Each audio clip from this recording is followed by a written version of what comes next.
तो मोर प्रिय पिला माने तो आशा करुछि बहुत भलरे थिबो। तो तुम जहाँ भी अपेक्षा करिथिलो तार अंत आसी जाइछि। पठानी सामंत गणित वृत्ति परीक्षा पई फाइनल नोटिस टी आसी जाइछि।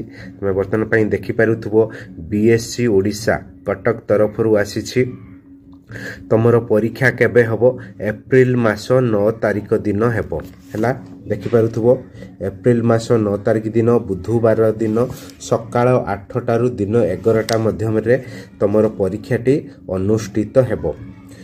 तमे एप्रिल मास 2 तारिख ठारू तुमर एडमिट कार्ड डाउनलोड करि परिबो www.bscodisha.ac.in एई वेबसाइट रु निज निजर एडमिट कार्ड को डाउनलोड करि परिबो। तमे समस्त जानिचो तो पठानी सामंत गणित मेधावृत्ति परीक्षा रे 60 प्रश्न आसीबो एवं प्रत्येक प्रश्नर माइनस मार्किंग अछि। जदि तमे भूल करिवो प्रत्येक भूल पाई तमर केते कटिवो 0.25 मार्क ही माइनस हबो।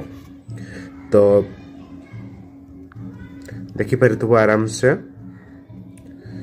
तो थैंक यू।